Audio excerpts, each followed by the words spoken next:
আসসালামু আলাইকুম সোনা মায়ের রান্নাঘরে আপনাদের সবাইকে স্বাগত। আজকে দেখুন কদম পিঠে বানিয়ে দেখাবো কীভাবে বানাই, দেখতে থাকুন আর সঙ্গে থাকুন। আর কী লাগবে সেটা বলে দেবো। নিয়েছি, আপনারা গুঁড়ি বা আতপ চালের গুঁড়ি বলেন, আমরা আটা বলি আতপ চালে।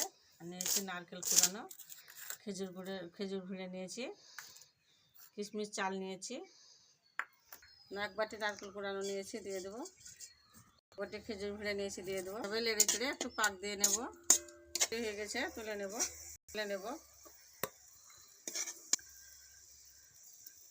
আমি ঠান্ডা করে নেব। ততক্ষণ পুরটা হয়ে গেছে, ঠান্ডা করে নেব। কুমিরের জন্য এই বাটি মেপে 2 বাটি পানি,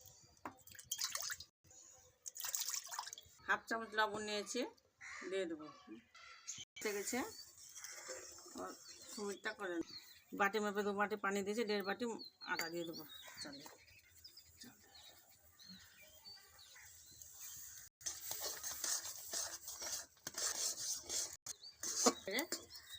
কড়া থেকে ছেড়ে আসছে, তার মানে হয়ে গেছে। ঢেলে নেব।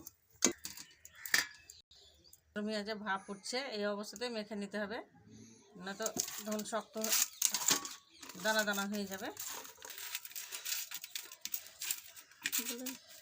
ডোটা কুমিরের ডোটা বানিয়ে নিয়েছি, এইভাবে নরম সফট করে হয়ে গেছে। এবার নিয়ে পিঠেটা বানিয়ে নেব।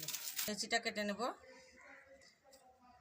এইভাবে 2 হাতে গোল করে নেব, বাটির মতন করে নেব। বাটির মতন করে নিয়েছি, পুরটা বানিয়ে রেখেছি, পুরটা দিয়ে দেবো। পুরটা দিয়ে দিলাম।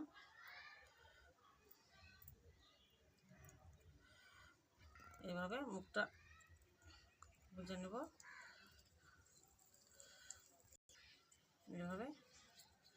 এভাবে গোল করে। একটা রেডি করে নিয়েছি, কিশমিশ চাল ধুয়ে পরিষ্কার করে রেখে দিয়েছি, চালের মধ্যে দিয়ে দেবো। একটা রেডি হয়ে গেছে, হাতে রেখে দেবো। এইভাবে আর একটা বানিয়ে দেবো। লেচি কেটে নেব, গোল করে নেব।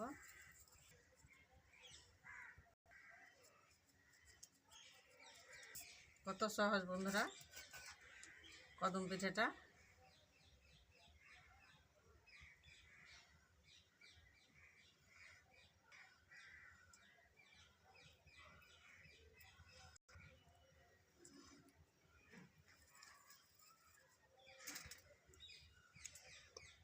আর একটা রেডি করে নিয়েছি,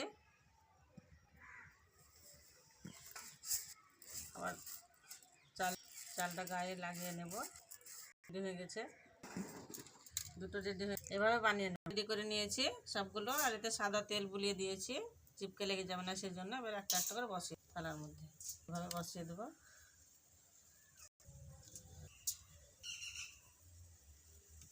রেডি করে নিয়েছি, পানি ফুটছে, পানির মধ্যে একটা স্ট্যান্ড বসিয়ে দিলাম, থালাটা বসিয়ে দেবো। ঢাকা দিয়ে 10 মিনিট আগে জাল করে নেব, তখন দেখে নেব। মিনিট জাল করে নিয়েছি, দেখে কেমন হচ্ছে। এই দেখুন কত সুন্দর হয়েছে, কদমের মতো দেখুন ফুটে ফুটে উঠেছে, কেমন সুন্দর লাগছে দেখুন। আরও 10 মিনিট জাল করে নেব, তাহলে ভালোভাবে সিদ্ধ হয়ে যাবে।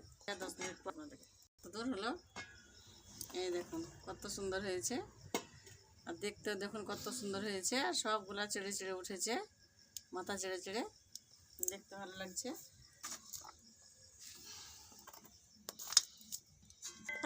আপনাদেরকে দেখাচ্ছি, একটু ঠান্ডা হয়ে যায়, তারপরে ঠান্ডা হয়ে গেছে, তুলে নেব। দেখুন কত সুন্দর হয়েছে, দেখতে ভালো লাগছে। কদম বাড়িতে একবার হলে বানিয়ে খাবেন, দেখবেন খুবই ভালো লাগবে। দুধে জাফরান গুলে নিয়েছি গাঢ় করে, একটু করে মাথায় মাথায় দিয়ে দেবো, দেখতে ভালো লাগবে সেই জন্য।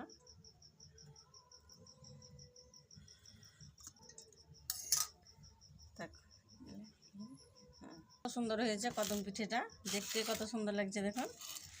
এভাবে বাড়িতে একবার হলে শীতের সময় কদম পিঠে বানিয়ে খাবেন, দেখবেন খুবই ভালো লাগবে। একটা আপনাদেরকে ভেঙে দেখাচ্ছি, কত সুন্দর হয়েছে দেখুন, ভিতরে পুরে ঠাসা, আর কত সুন্দর লাগছে দেখতে দেখুন। তুমি খাও, খেলাম।